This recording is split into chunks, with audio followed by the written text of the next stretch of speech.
Tonight, we talk with a candidate for the Metro Council and a great organization turns 50. Let's get into it all. Roll it, Ed.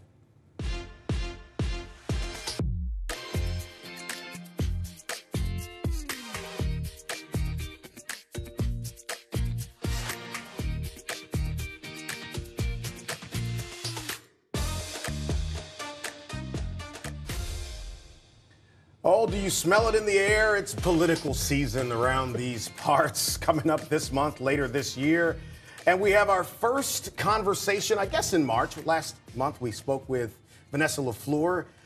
Today, we're going to be talking with someone who has been here before. He sits on the school board, and he is running for the seat on the Metro Council, vacated by Erica Green several weeks ago. And Darrell Hurst sits it now, and he wants to be the person who carries it forward. Dadrius Lanus. Yes, sir. What's up, young fella? How you Man, first of all, I'm happy to be back. How you doing, Baton Rouge? You got invited back. That's right. So before we get into the conversation about your candidacy for this seat, you represent District 2 on the school board. I want to talk with you about how the system is doing right now. What's your grade for where we are? If I had to grade our system right now, I would give us a B+. A-. I think there's still some work that we can do, but I think we did some phenomenal work thus far. Right now, we're working through our redistricting maps. That's been a process in itself, but outside of that, I think one of the biggest accomplishments we've been able to do this year is, one, bring the U.S. Secretary of Education right here into our district. Right. And in fact, one of the high schools that I represent, Glen High School, but also with Pathways to Great Futures, I just think that it is a groundbreaking program. In fact, when the Secretary of Education was here inside of our city, he says this needs to be a model for the rest of our country. So in saying that, I think that we're doing some phenomenal work, but I do think there is still some things that we can do to make things better. You know, there's been a lot of pushback on this Pathways program from people in the system and some people in the community.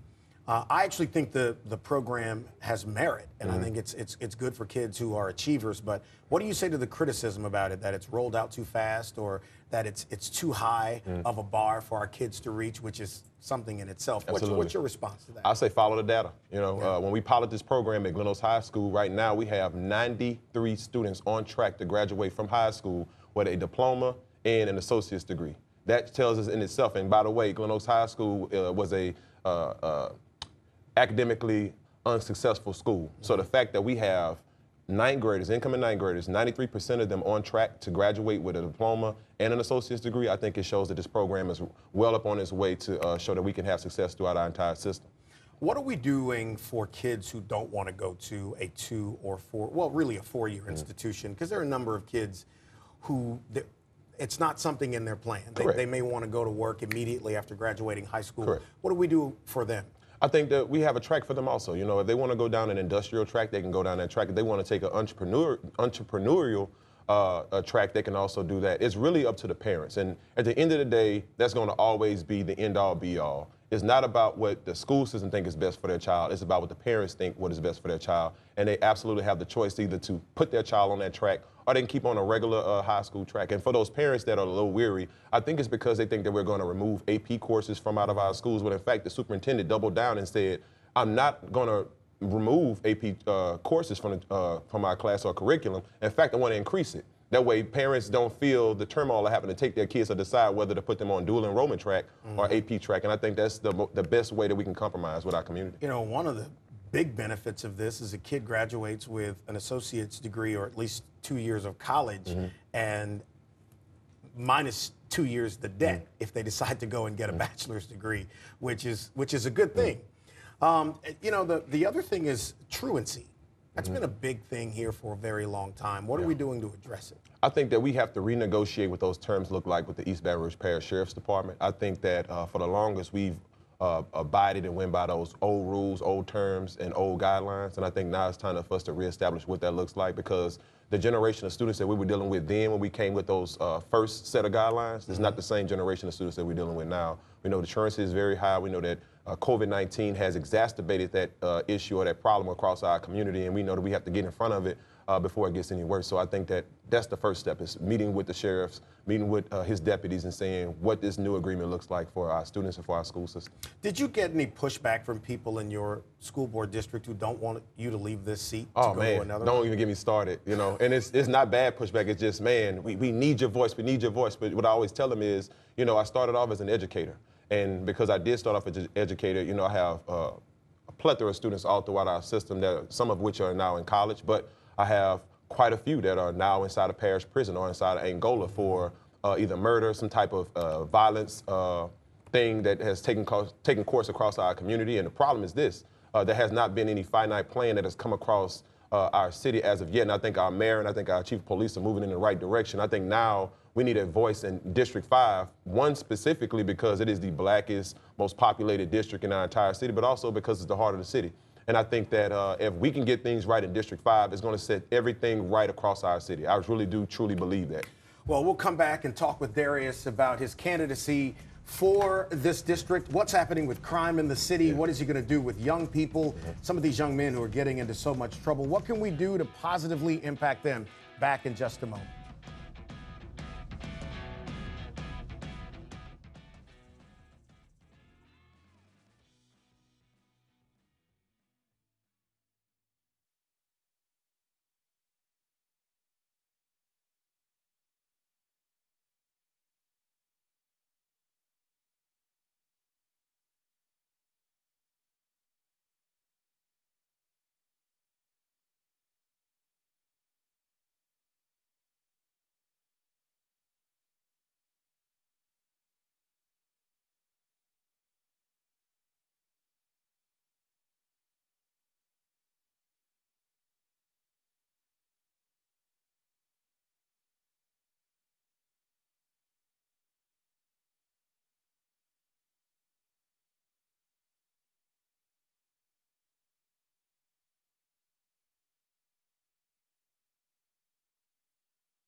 So Dadrius is a candidate for the city council now and has served on the school board, obviously because you work in such close proximity to young people.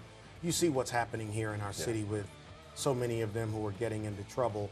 And, you know, I'm of the opinion that we have to invest in them to give them really hope and the want to do better. How do we do that? Well, I think we have to establish certain specialized program, is what I'll say. I think that's something that the 100 Black Men in Metro Baton Rouge is doing a phenomenal job at right now. We have the only anti-violence curriculum inside of our entire city, one of which that we're ready to take national, not just here inside of our city, not just across our state, but across our entire country, because what we do understand is that while violence is something that is happening here on a growing scale, we do realize also that it is something that is a national epidemic that is happening all across our country. And we know that Baton Rouge is not excluded from that, but we have to be inclusive in who we're trying to reach and how we're trying to go about reaching them. So one of which I think is to make sure that we instill in this anti-violence curriculum inside of our school system, because we have to get in front of our students. The place where our students spend the most of their time besides their home is going to be at school. Right. And that's where you find the most problems are beginning to happen, whether it's being guns being brought on campus, whether students trying to protect themselves in an array of different ways. The idea is that we have to get in front of it now rather than later and be proactive about it rather than being reactive about it. What makes you the best candidate to represent this district? I think, one, I've lived in my district my entire life. Two, 80% of my school board district is inside of District 5. And three, I'm a candidate that understands the needs of the people because I come from the people. I hear their voices every single day. And also, I'm the only person that actually has a crime prevention plan, one of which starts off with gunshot monitors inside of all high crime neighborhoods. Secondly, making sure that all HOAs and civic associations have license plate readers so that they can directly work with law enforcement whenever crime strikes and happens inside of those neighborhoods. Number 3, I think that we need anti-violence response teams on the ground with holistic family supports that can bring those therapists, that can bring those anti-violence needs for the people that live inside of those areas. Because when you think about crime, it's not a one-layer thing. There are people that are victims, and there are people that have to deal with the effects afterwards, whether it's a mother, a grandmother, a brother, a sister, a father, of someone that has just been slain inside of that neighborhood. And I think that we have to redirect the way that we look at programs that try to get guns off the streets. One of which that I want to implement is guns for jobs.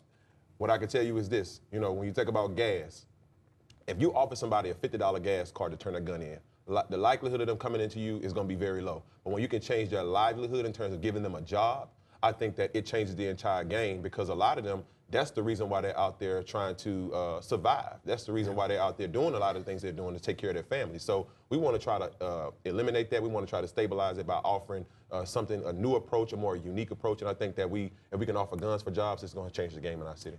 Hell, $50, that's barely enough gas to cross the Oh, street. man. So let's talk about economic development in North Baton Rouge. It's been something that people have talked about forever, but no one has seemed to be able to master a way to get more businesses to invest in the northern part of our city and parish. What would you do? I think collective community ownership has to be the way, and I think the way that we do that is we have to establish co-op associations. And what co-op associations is that the community owns the properties where they live. So imagine going inside of District 5, and now we have a District 5 co-op grocery store, a District 5 co-op movie theater, District 5 co-op restaurant. The people directly own those things. But as a customer or a consumer, and also as a stakeholder, imagine walking inside of a grocery store, you having somebody has a bad day that's an employee, and they have a nasty attitude, or let's say the produce isn't as fresh as it should be. Well, guess what? Now, as a stakeholder, every month at those stakeholder meetings, you can voice your opinion, and those things can be changed. How do you pull that off? Well, I think it's happening all over our country. It's just that we don't have I won't even say aptitude. We don't have the vision to get it established here, and that's what I want to bring to the table. I want to be the vision and the voice to get things like that happening. It's happening in New Orleans. It's happening in Arizona. It's happening in Minnesota, Washington, D.C., New York, in those progressive areas. And for the longest, we called ourselves a progressive city. Now it's time to look like it. It's time to sound like it. And it's time to make people feel like it. And that's what I want to bring to the table. So we have about a minute. And in that minute, tell me, again, your long-term vision, and if you're on the council, how does Baton Rouge as a whole benefit? My long-term vision is to ensure that District 5 is, in fact, the heart of our city that pumps as much, not just blood, but it pumps resources, that pumps enthusiasm, that pumps energy, that gives our city a true vision of what we truly can be. We are a capital city that is 25 years behind every other capital city in the southern region. It's time to change that. And the way that we change that is to put influential thought process or thought makers, bring them to the table and ensure that they can work with our mayor, they can work with our chief of police to help bring crime down, and somebody that wants to be boots on the ground. I want to be somebody that's not inside of an office. I want to be somebody with my sleeves rolled up, ready to go on day one, on the streets, talking to the citizens side of our community, talking with the people that may go through all of these, see these violence, streaks of violence happen every single day, and we want to have an in-depth conversation about what it takes to change it, and their voices are going to be the ones that are going to be heard. I need your energy. That's all I'm saying. My goodness. Yes, sir. Thank you, brother. Thank you. All right, back to talk about a fantastic organization that's turning 50. Stay right where you are.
So let's talk more about what's happening with schools. The Louisiana Association of Student Assistance Programs is about to turn 50, and I've got Derrick, Lathan, and Donita Mills here with me in studio to talk a little bit about that. For people who haven't heard about LASAP, what is it? So LASAP is Louisiana Association of Student Assistance Program.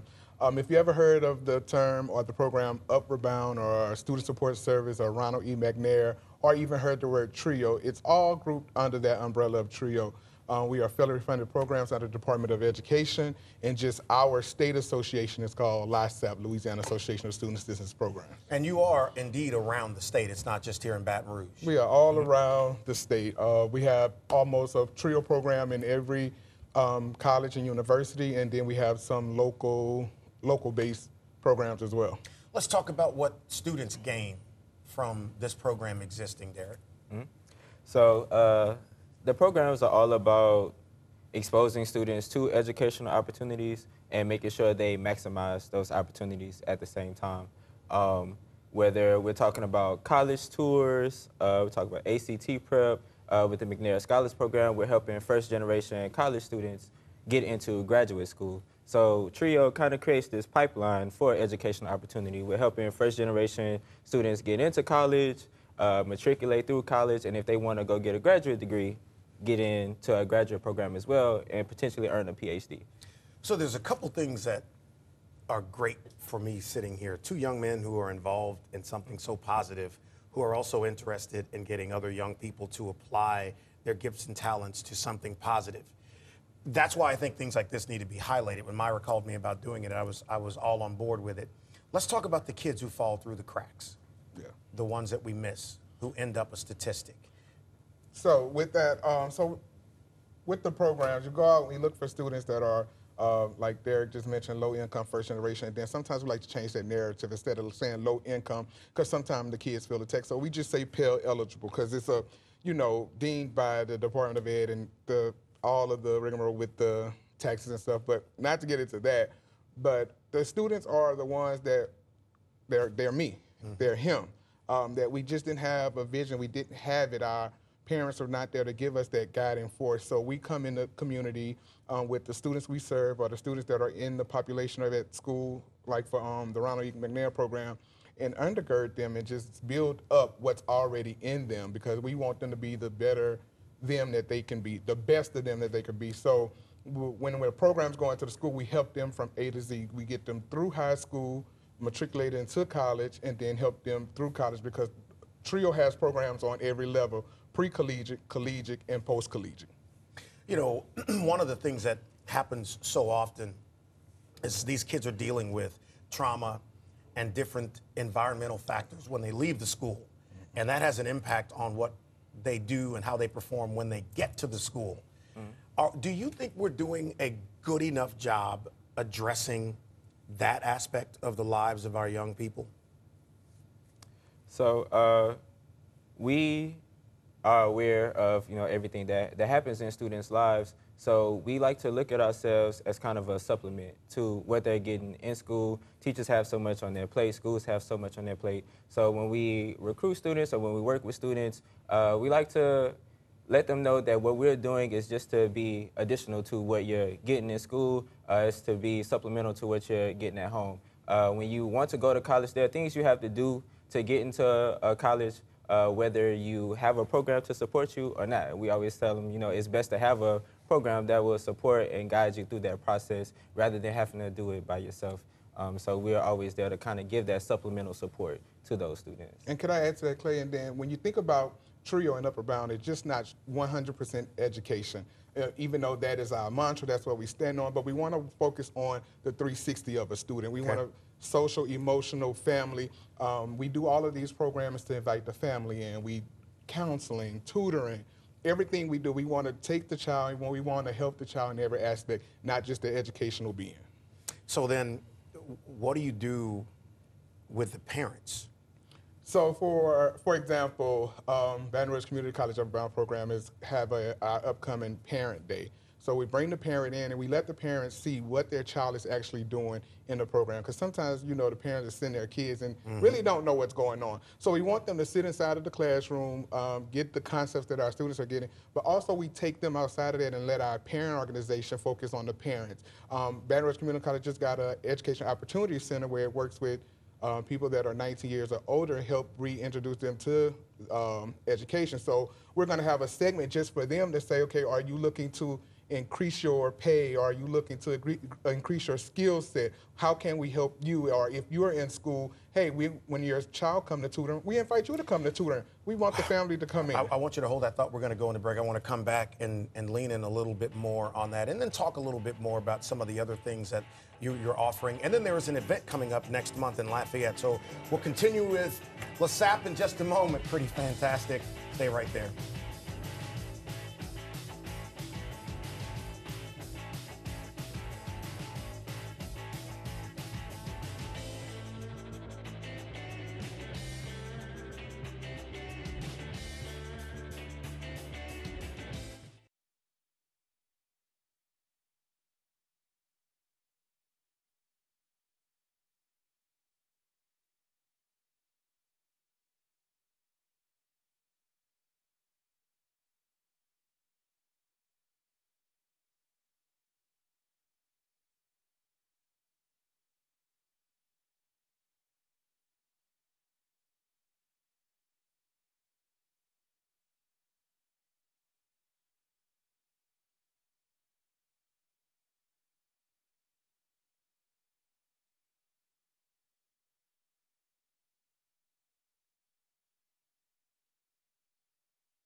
So Derrick, Lathan, Donita Mills here with me, still talking about the 50th anniversary of the Louisiana Association of Student Assistant Programs. And it's a statewide organization that's doing amazing things. And you were talking going into break about engaging parents, right? Which I think is very important, especially for children coming out of disinvested communities. So continue. How do you do that? So we try to go through a litany of things to get the family and the student together, because we know once you get the head of the household, you have the child. So we always like to tell my students there's nothing new under the sun. So what can we do to get out there and get you there to, like you say, where you were talking on a segment earlier, to prevent truancy and things like this. So we got to engage the family in all ways and measures, and then we do things that we see, you know, that we enjoy, that your family enjoy. Say we're going to have a movie night for our students. Well, you know, the parent, we want y'all to come. You may not have time to have parent, movie time because life is so busy, we're so on the go, but come do it with us, and your students are still getting an outcome. So it's just engaging in the different things and finding out what works for what community you're in and what population you're serving. So how do you work in concert with school systems, since this is a statewide organization? So we have target schools. So based on the way our grants work, we have a target school that we partner with. So in my case, I work with, our program works with Terrell High and Woodlawn High. So we go there, we recruit students there, we go to the school and do needs assessments and work with them there. Another thing we try to do is to create, we're talking about family, we try to create a family orientation within the programs as well. We like to see each program as a community connected to other communities. So with TRIO being a national organization, we want students to realize like you're here within our community, but you're also connected to Dante's community. You're also connected to communities in Arkansas, New York. So wherever you go, you can have that connection with other people. You know, there's a thing when it comes to trying to impact young people. And, you know, one of the things that we all do here with the show, the whole team, is, you know, we talk about controversial things that happen in the city and across the state. But I also want this to be a platform to give people perspective. There's a couple things. Both of you, college graduates, we were talking during the commercial break. He's very, very excited to be an alum of Southeastern University. You graduated from LSU. I think it's important for us to show you to other young people so that they could see it's possible. Let's talk about perspective and the fact that so many young, the sheriff said something the other day about the number of young people they encounter who don't expect to live to see 25. So how do you use what you are doing to get these kids to have hope, to at least want to strive? I was one of those kids. I definitely didn't think about making it to almost 29, which I am right now. So I want the students to see themselves in me, and I also want to see myself in them as well. We got less than a minute. Go ahead. With me being a TRIO alum, I talk about how these TRIO programs have impacted me or how they've benefited me. Literally, before an Upward Bound trip, I hadn't been past Texas or Mississippi. So I did that with Upward Bound students. I caught my first flight with Upward Bound students. So that cultural enrichment is always there, and I want to connect with them on that level. We always do that. I appreciate what you guys are doing. Come back, talk to me again. If you guys have something going on, you always have a place right here. All right, you guys have a fantastic weekend. We'll see you next week right here on The Clay Young Show.